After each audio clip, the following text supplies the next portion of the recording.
Welcome back, soldiers. If you don't remember me from before, I am your quartermaster, and you can be sure that whatever you hear my angelic voice, that we'll be discussing some weapons or gear that you'll be using out in the field. Today is going to be my first episode of my Weapon Workshop series, where I give you all the stats and best attachment combos for every weapon you'll be deploying with in 2042.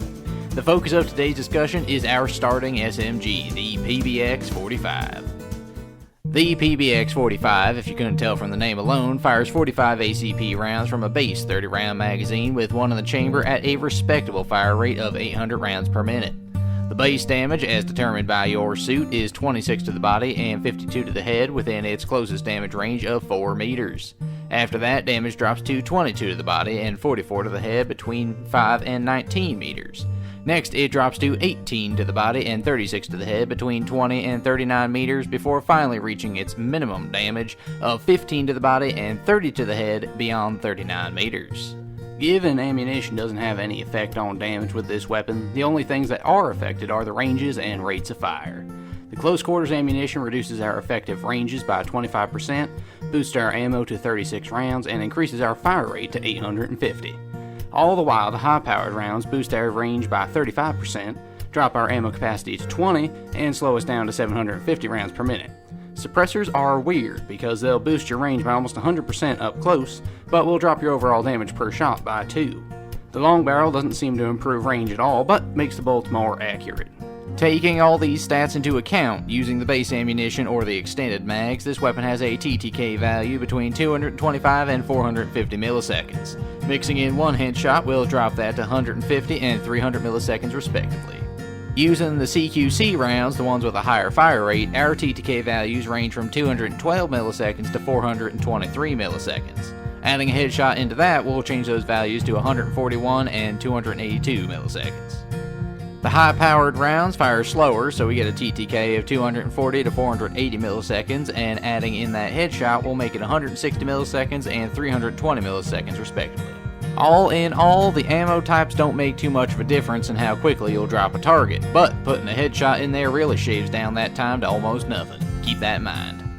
The base recoil of this weapon is extremely manageable. There really shouldn't be any reason you'd have trouble controlling this aside from the fact that you're just getting used to how these new guns feel in your hands. Despite the manufacturers stating that the CQC and high-powered rounds reduce and increase your recoil respectively, at 10 meters, our optimal range, recoil isn't really noticeably different in terms of overall magnitude. If I'm being honest, none of the attachments that we've been supplied with really seem to affect our overall vertical recoil, not even the muzzle brake. However, the compensator does seem to cut down on side-to-side bounce quite a bit, so that's a welcome change. Our underbarrel laser also doesn't appear to really affect our hipfire accuracy at all, as you can see. Also, in case you're wondering, optics have no effect on recoil at all. Now we're going to get into my preferred attachment combos for a variety of engagement ranges and situations. First off, we have the CQC build, which starts off with a DD hollow sight for a 1.25 magnification of targets. The CQC magazine provides with some extra ammo over the base magazine and have a slightly higher fire rate and reload slightly quicker. The LS1 laser boosts our hipfire accuracy just a little bit for when we push inside buildings and have to quickly turn on an enemy. And for our barrel, we use either the factory barrel or a suppressor, depending on the tactics you're looking to employ up close. Our second loadout involves use of the 8R hollow optic for a slightly greater zoom over the DD hollow.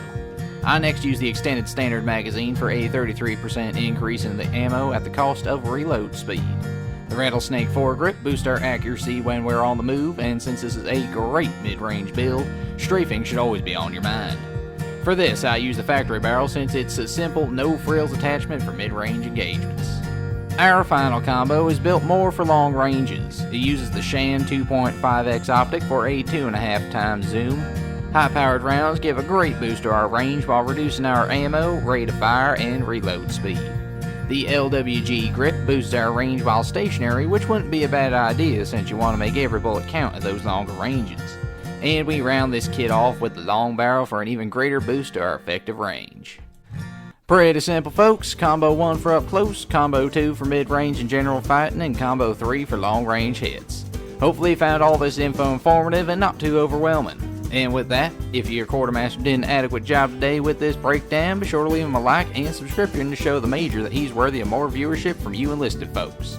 Also, hearty thank you to Corporal Freaky Haircut for taking all those shots to give us accurate damage numbers.